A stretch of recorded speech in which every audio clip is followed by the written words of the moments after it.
If the petrodollar dies, watch out for the U.S. dollar. We will see inflation skyrocket to levels that will mirror what happened in the Weimar Republic before World War II. You'll be going to your Walmart with a wheelbarrow full of dollars to buy a six-pack of Coke. Wow. Yeah. You'll be papering Walmart. The Federal Reserve's been papering their debt. You'll be papering Walmart with currency. You found it. It's the real news with your host, David Knight. Let's go to Gerald. And, of course, Gerald Celente is a trend forecaster, and he's the publisher of Trends Journal. You can find that at trendsresearch.com. So joining us now is Gerald Celente. Thank you for joining us, Gerald. Oh, it's always great being on with you, David. You know, you mentioned something that that's very important. You mentioned a lot of important things, but one of them is that, you know, about the trade war, and that, you know, China started a trade war with the United States. Everybody has it wrong. And you're 100% correct. I mean, what are we're looking at, what, a $375 billion trade deficit with China. Yeah. So if you and it's like we're looking at our cities in ruins, and we're standing there, and the bombers are starting to take off from our side to go to go bomb them. We're saying, wait a minute, you're starting a war. And it's like, look at the city around you, look at the industry, look at the Rust Belt. Yeah. And you know, the hypocrisy of this. And again, you know, I want to make it clear, you know, as you know, I'm a political atheist. I look at things the way they are. I don't take a side because of anybody. There's things that Trump does, like on the geopolitical things, that I'm not in agreement with. On this, I'm 100% behind him. And the fact being, if this was a Democrat calling for a new policy of trade that has raped the United States, oh, they would be so positive about it. But because Trump is doing it, oh, how terrible this is. This is a trade war. It's what trade war? If we're doing business, you and I, and you're making all the money and I'm losing it, I'd say to you, man, this got to change. Well, you know, the way I've talked about this, Gerald, is I said, you know, let's just imagine that you are a mom and pop retailer, and a big box retailer comes in that's funded by equity funding on Wall Street. And let's say that the local town charges them 1/10 the amount of tax that they charge you. That's not a level playing field. And that's what we've got with China. They charge us 10 times the amount of tariff taxes on automobiles that we charge them when they send their stuff into our country. It's absolutely ridiculous that there would be a 10-to-1 differential in trade tariffs. And that's what Trump is talking about, equalizing that. So, but we're not allowed to have an equalization or even minimize some of this disparity. That becomes a trade war. Yeah, and by the way, this has nothing to do, the market's fluctuations have nothing to do with this trade talk as we see it. And I'll give you the proof. And this is from Thursday, March 22nd. This is the day after the new Fed Chair Powell comes out. Now, people don't remember what happened that day because, you know, the United States lives on terminal attention deficit disorder. He comes out, the market's up 250 points.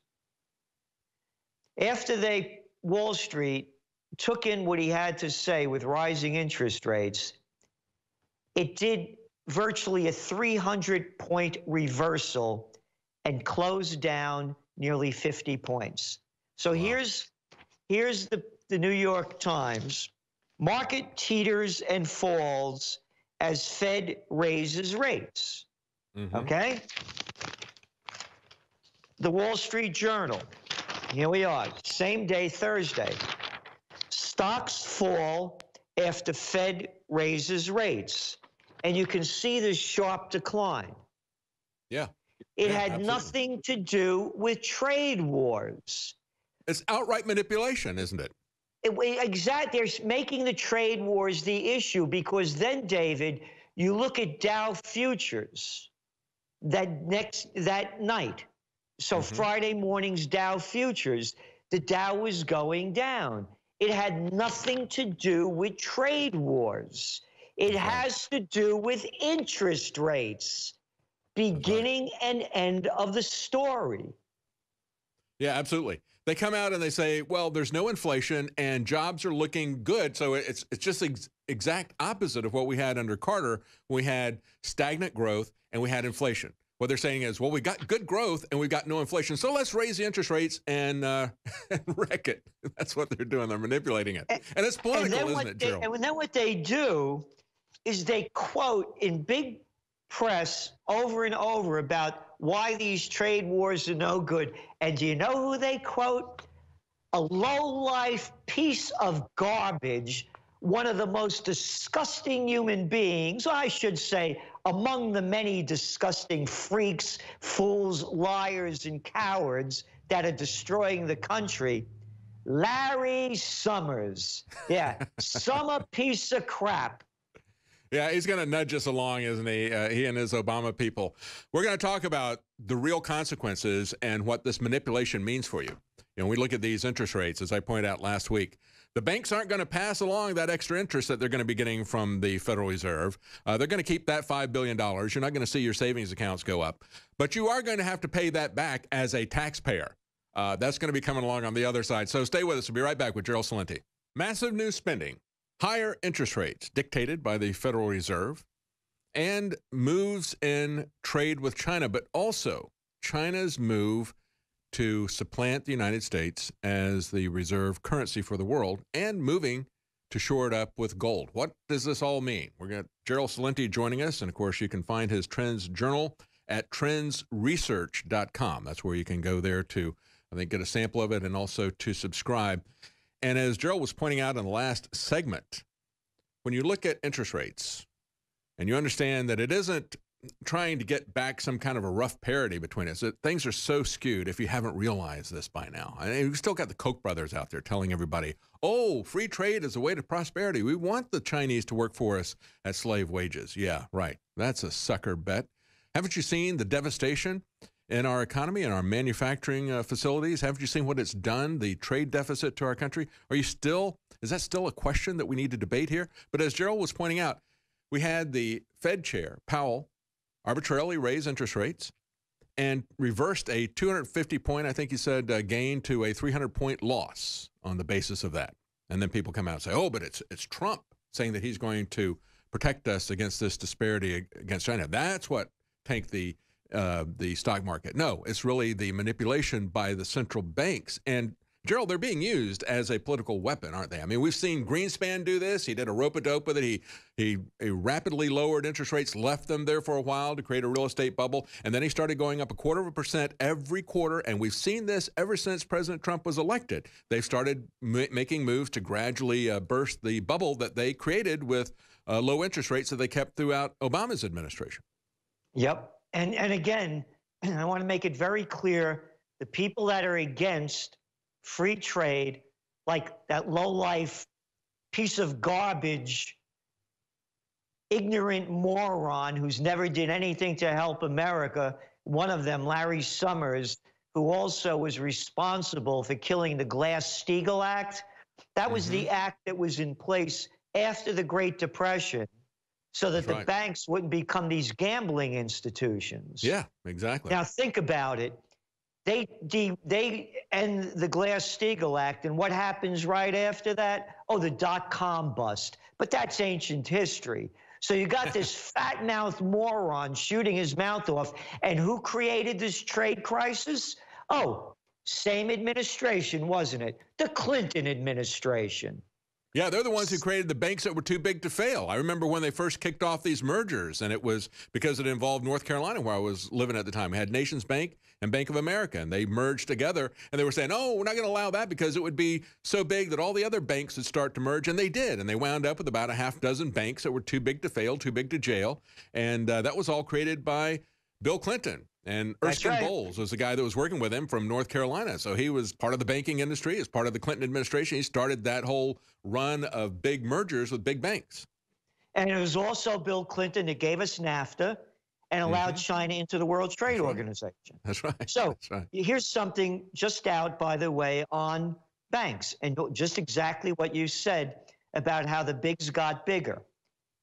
The three largest U.S. banks by assets have added more than $2.4 trillion in domestic deposits over the past 10 years, a 180% increase. The amount exceeds what the top 8 banks had in such deposits combined in 2007. And in 1994, again, that lying, I didn't have sex with that woman, Monica Lewinsky. I smoked, but I didn't inhale. Slick Willie Clinton.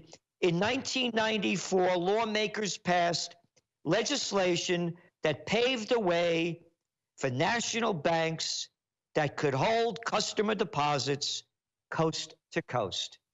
Yes. They are in control. The banksters are running and ruining the nation, and lowlives like Summers and Clintons and all the rest made it happen. And there's no outrage against them. Rather, they promote these clowns as though they represent us and our interests. You know, one of the things that has really been a sticking point with me, Gerald, is that, you know, we had the stagflation, the runaway interest rates under Jimmy Carter, and they took away usury laws. And now these people, you look at the spread on what they pay you, the little measly amount, if you can even see it, it's like a tiny fraction of a percent interest that they pay you on savings or whatever. But then charging people 25 to 50% interest rates on credit cards and so forth. And they don't kick any of this stuff back. Once the Fed raises the interest rates, these banks can put their money on deposit with them, and they're going to get like $5 billion bonus out of this, but they're going to pay little, if any, of that back to you in terms of savings accounts. But as a consumer who has to pay taxes, we're all going to be paying the higher interest rates that we're going to be incurring on this higher spending from the federal government. So we have to pay it back as taxpayers, but then all of that money funnels through the Federal Reserve and into the pockets of these banks. You got it. And again, you know, it's the merger of state and corporate powers. It's called fascism. And that's exactly what's happened. The money has gone into the banks. And you pointed it out, what most people don't know. It was Jimmy Carter that killed the usury laws. When I was a kid growing up in the Bronx, they called it VIG, you know? They called them loan sharks. You know, they were getting 15%. Oh, don't forget it was nothing compared to these guys, right? Yeah, and you got to lock them up. You know, you can't do this. This is killing the people. Oh, yeah, you got to break the gangs up. Yeah, so the banks could take over. And how about these payday loans? You know, what is it, 500%?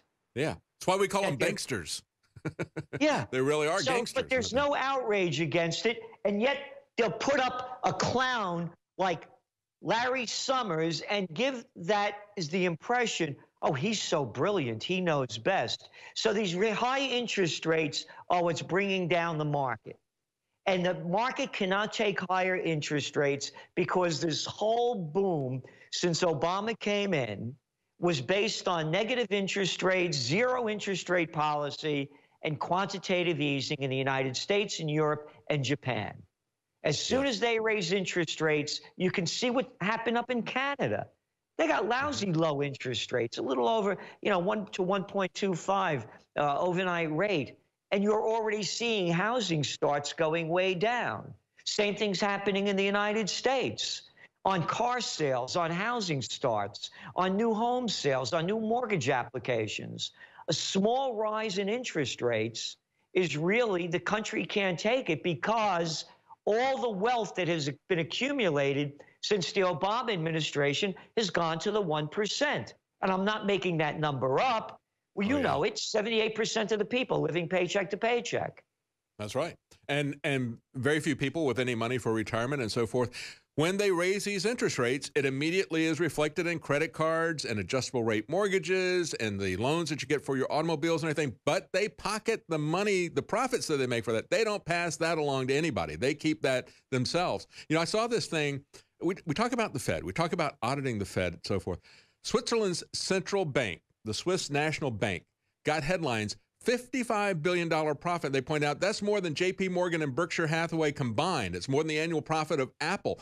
But these central banks, and we don't even know what it is with the Federal Reserve because they won't tell us. They profit this. They said that is equivalent to 8% of the GDP of Switzerland just from the financial manipulations of their central bank. What is our central bank doing?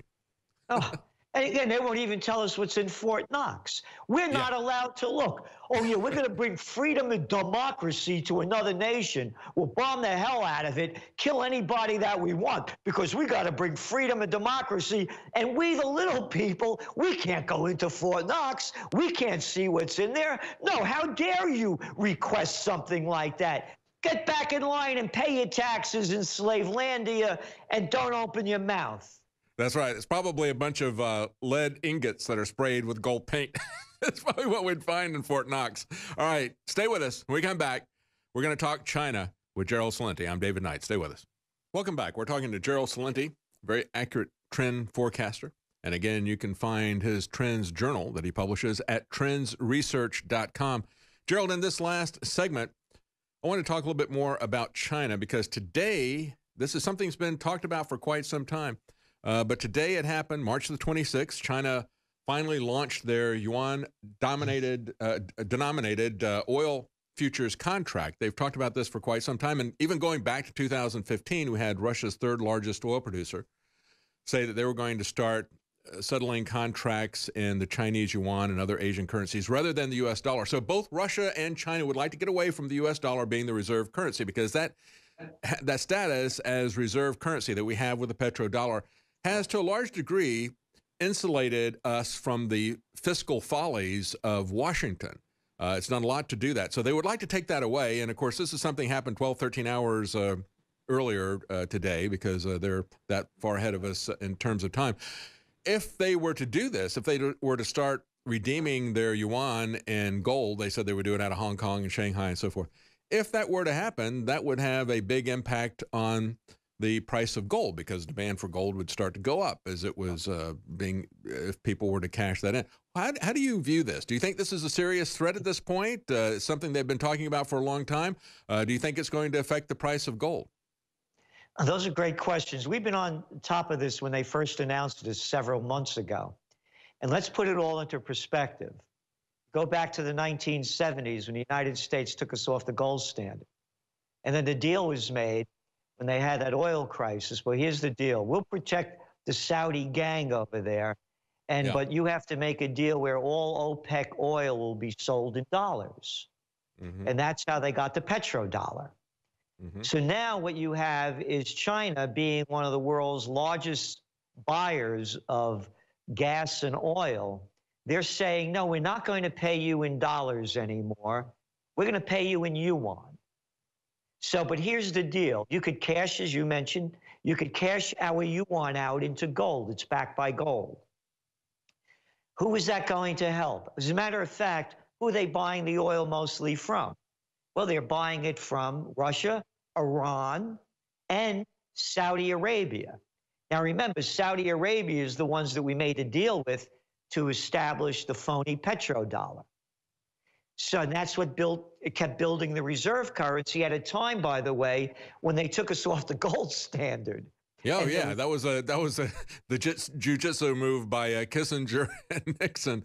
And at the time, Saudi Arabia was the world's biggest oil producer. We were the biggest consumer, and so they orchestrated this deal. Now things have changed a bit. We're not importing as much oil because things have loosened up here. Now China is the biggest importer of oil, so that gives them maybe even more leverage at the current time than we have with Saudi Arabia because they're the bigger customer. Exactly. Now, Saudi Arabia is also getting paid now in yuan, not dollars. Mm-hmm. Mm-hmm. So now we have to put this into perspective. When you look at the world currency reserves, the United States is number one. Not far behind it, maybe 10 points below, is the euro. The Chinese yuan doesn't account for 3% right now of world reserves. Mm-hmm. So they're not trading that heavily. However, this is the beginning of the end. If the petrodollar dies, the U.S. dollar will crash. Yeah. So we have to see what happens because now let's take a globalnomic viewpoint. They just brought in this guy, Bolton, as the national security advisor to Trump. You're looking at Pompeo. You're looking at all the anti-Iranian rhetoric that keeps building and growing, and particularly with the clown prince here a couple of weeks ago from Saudi Arabia. If there's action against Iran, you can see the petrodollar dive and gold prices spike. So we are very positive on gold, because when the market's been going down in February on gold, the equity markets were going down in February sharply, and again, having nothing to do with trade or tariffs, interest rates, gold prices were going down. Now, gold prices are moving higher. So our forecast, David, is that when gold prices break $13.85 an ounce, that's a big breakout point. From there, when they break over $1,450 an ounce, then we're going to see what we call a Bitcoin bounce, shooting up to over $2,000 an ounce. And the yuan, as you're pointing out, be the petro yuan, that is very big. So we're going to see more and more countries paying for their oil in their own currencies rather than the dollar. That's right, because we've already had a lot of these countries that are hostile to us, like Venezuela, say we're not going to trade in the dollar anymore. And I think when we're talking about Venezuela, when we look at the U.S. dollar being the world's reserve currency, that's what has insulated us from the kind of financial troubles that we've seen with Venezuela or Zimbabwe, where they've had hyperinflation. They have politicians that are really no more irresponsible than our politicians, but they didn't have reserve currency status. And that was the thing that destroyed them. And if we lose that reserve currency status, we're going to go right down the same path as Venezuela and Zimbabwe, aren't we? Yes, and that's what we're saying. If the petrodollar dies, watch out for the U.S. dollar. We will see inflation skyrocket to levels that will mirror what happened in the Weimar Republic before World War II. You'll be going to your Walmart with a wheelbarrow full of dollars to buy a six-pack of Coke. Wow. Yeah. You'll be papering Walmart. The Federal Reserve's been papering their debt. You'll be papering Walmart with currency. Yeah. And that's the thing that really is troubling, too, when we look at the idea that's being floated around Washington. Let's not even have a debt ceiling anymore. Let's just, forget about all this stuff. And we look at the debt and it is a hockey stick. We don't have a hockey stick with global temperatures, but we have a hockey stick with the national cumulative debt. That is increasing at an ever increasing rate under Bush, then faster under Obama, now faster under Trump. It just continues to accelerate. And let's go back to where we began, rising interest rates. Now you got to pay that debt back with higher interest rates. That's right. Now let's go global. What are we looking at? $50 trillion that they built up in phony dough to keep this scam going. And again, as interest rates go up, it costs you more to pay off your debt. So that's what's really hurting Wall Street. And that's why we're saying the Trump rally has peaked. It's not going to crash as we see it because of the allowance of stock buybacks with the deals with the tax cuts and the repatriation. That'll keep it up for a while. But the big one to look at, and you pointed it out, is where is the dollar going? And again, listen to what Mnuchin, the Treasury Secretary, said at Davos. They were in favor of a weak dollar. And as you're seeing the yuan going in that direction and other currencies growing, you could bet on a cheaper dollar. And the cheaper the dollar, the higher gold prices. And that's the thing, when you go back and you look at some of the revelations that just came out, and we had Snowden come out 5 years ago, but he released all this stuff to just a couple of different outlets. And now we've just had The Intercept come out with, a 5-year-old leak that showed that the NSA was saying Bitcoin is our #1 priority. They are so concerned that either the Chinese petro yuan is going to come out, or you're going to have a basket of currencies, or you're going to have cryptocurrencies, but something that is going to take away their monopoly to manipulate the economy, to manipulate our currency and so forth. They're so afraid of that, and with good reason, because what if any of these things break that dominance of the dollar, it is really going to get rough here economically in the United States, whether it's cryptocurrency or whether it's China or Russia or a group of the BRICS coming together and undermining the dominance of the U.S. dollar. If that goes, that's going to be a much, much bigger issue than any supposed trade war that is going to come along. Yeah, and you mentioned China. Look at their debt to GDP ratio.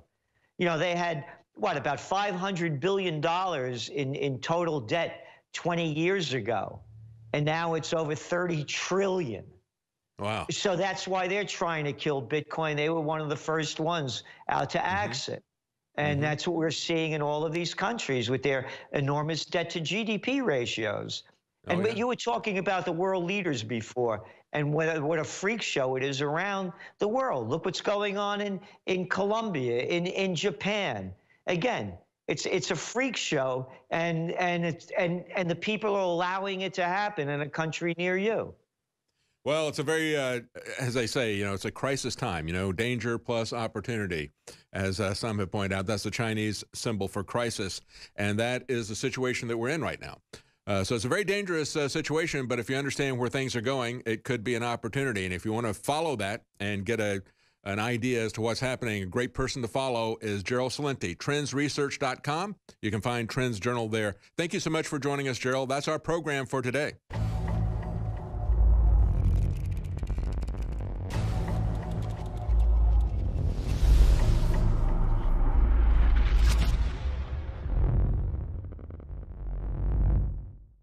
Nourish a probiotic-friendly environment in your gut with prebiotic fiber by InfoWars Life. Help the good bacteria thrive and support overall digestive health with our specially formulated prebiotic fiber, a mixture of clinically studied and organic acacia, fruit, and flax fiber. Prebiotic fiber is soluble fiber that ferments in the gut to help feed good bacteria, which helps you digest food, absorb nutrients, and even support your immune system. InfoWars Life's cutting-edge formula only brings you the highest quality, organic, and clinically studied ingredients. Cheap prebiotic fibers are used up only at the beginning of the colon, but our premium organic acacia fiber is slowly digested by the good bacteria throughout the entire colon for maximum prebiotic effect. Head to InfoWarsLife.com or call 1-888-253-3139.